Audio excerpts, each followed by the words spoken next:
Hi, my name is Dr. Peggy Parker. I'm a biological medicine doc and a naturopath. And a few years ago, I made a discovery that promises to be a medical game changer. I discovered that ionized water has some unique antioxidant properties that are absolutely foundational for regaining or maintaining health. And in order to prove that theory into scientific certainty, I need to do a clinical trial study. And doing this study has been an absolutely overwhelming passion of mine for the last few years. And now all the pieces are in play, and it's time for me to begin. The first time I heard about ionized water was actually during my biological medicine training. And I tried this water ionizer that was recommended, and I didn't really like it. Then I got really sick. Actually, my gallbladder became gangrenous before doctors figured out what was wrong with me. And so when they tried to remove it, they left a lot of gangrene in my body, and so I was really literally rotting from the inside out. I was really sick, couldn't seem to get much better. I tried everything that my naturopathic and biological medicine taught me that had worked to help my patients, but it wasn't really doing much for me. And a friend of mine told me about ionized water, and because I had a negative experience with it in the past, I just ignored her. And she kept talking to me about it, and I kept being sick. So one day I found out that there was a man coming from Japan to do a lecture. So I decided to go to the lecture, and during this 3-hour lecture, it took a long time because we had to do translation. During the 3-hour lecture, I drank 4 16-ounce glasses of this ionized water, and every symptom that I had disappeared, and it stayed gone for 2 full days. So I knew there was something important, I just couldn't figure out what it was. So I went home and I started thinking about it, and then I was like, oh, I think I might understand what's happening. So I went and bought an ionizer, arranged for 10 of my patients or friends who are all 60 years old or more to be part of an informal study. And they agreed to drink a certain amount of water every day and come back in after 1 week and 2 weeks and after a month to be tested.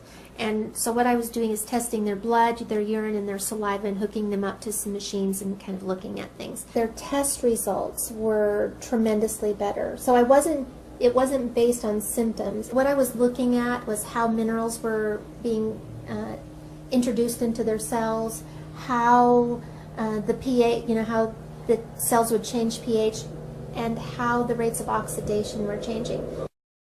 And oxidation happens when free radicals bombard your cells. And you have about 100 trillion cells in your body, and every day each one of those cells are assaulted with 10,000 by 10,000 free radicals. That damage is called oxidation. Free radicals are really just atoms or molecules that have lost an electron. And that happens from exposure to radiation or UV lights, or so things like fluorescent light bulbs and computers and cell phones and cars and manufacturing plants and fertilizers and pesticides, and even the water that we drink and the air that we breathe that are kind of polluted, those actually contain free radicals. All of those 100 trillion cells have a few things in common, and one of them is that they're made, they all have a membrane, and that membrane's made of something called a phospholipid bilayer. That's just a fancy term for fat. And fat is one of the things that's the most easily oxidized substances in your body. And we can see examples of that in your own kitchen. If you've ever fried anything and then later you try to clean that vent fan in your kitchen and that fat is thick and sticky, that's oxidized fat. Because our cell membranes are made primarily out of fat, as these free radicals enter our bodies, they start stealing electrons from the fat, causing a huge problem. That fat then changes its character. Instead of being a semi-permeable membrane that allows oxygen and water to flow freely in and lets carbon dioxide and a few other waste products out, instead of doing that, it starts to repel water, so the cell becomes dehydrated. It starts to repel oxygen, so now the cell doesn't have enough oxygen to produce energy. And inside the cell, carbon dioxide is trapped and other waste products are trapped, so it effectively makes a very unhealthy cell. Well, those unhealthy cells will divide and multiply in your body just like all cells will. So healthy cells, unhealthy cells, they all do the same thing. They divide and make two new daughter cells that are identical to the parent cell. When that happens, we start to see tissues change. We start to see organs change. We start to see glandular systems change. And so wherever your genetic weakness is in your body, whether it's your eyes or your heart or your blood vessels or your skin or your pancreas, wherever the weak link is, that's where we're going to see a disease process or an illness begin to form. And unless you've been living under a rock for the last few years, then you know about antioxidants. You know that vitamins A, C, and E are antioxidants, and you know that all the brightly colored fruits and vegetables, even chocolate and coffee, contain antioxidants. In theory, the more antioxidants you consume, the more reversal of oxidation in your body, or the more it will stop that free radical damage. But there's a little known fact about these antioxidants that we take in supplement form or in our foods, and that is that as they do the very thing they're designed to do, which is quench a free radical, it becomes a free radical itself. So it donated an electron to a really bad free radical, and in turn it becomes a weak free radical. So you can see that it could slow down this process of aging and disease and death, but it could never really make a big enough impact to stop it. There's an interesting thing about ionized water. As I tested all of my patients, I began to see dramatic changes in the rates of oxidation on their cells. Couldn't figure out why, and then one day it was like a light bulb went off. I'm like, oh, this is about oxidation. What's happening is that as this oxidation disappears on their cells, everything else changes. I've been focusing on the wrong thing the whole time. My colleagues have been focusing on the wrong thing the whole time. I had a friend who said, you know what, this is just like hydrogen fuel cell technology. What happens in a hydrogen fuel cell is that water's passed through an electrical field, splits the water up, so H2O becomes OH negative and H. So we have hydrogen. And in the presence of platinum, which exists in all hydrogen fuel cells, those hydrogen easily, freely give up their electrons. So now what do we have? We have a bunch of free electrons. In hydrogen fuel cell technology, those free electrons are put down a little wire and we get electricity.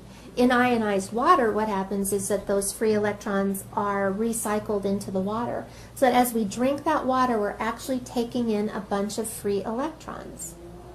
Now those free electrons will go and mitigate or quench those free radicals, and they don't leave anything in their wake. There's no weak free radical left over. This can actually stop the cycle of oxidation.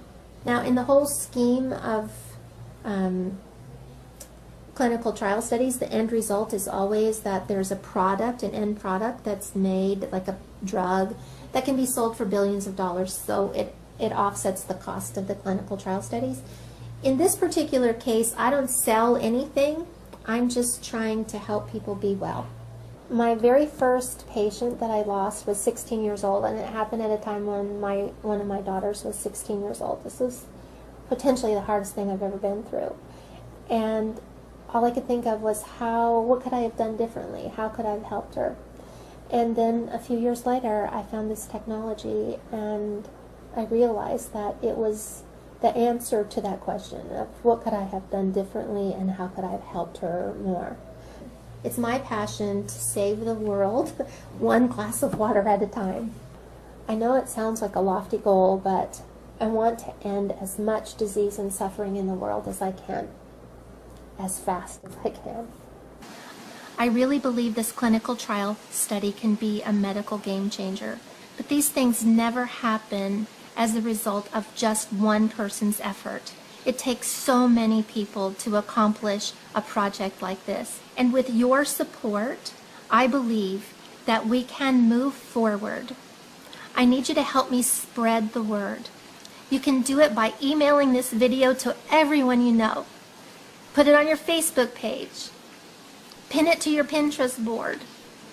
Tweet about it and ask all of your friends to do the same.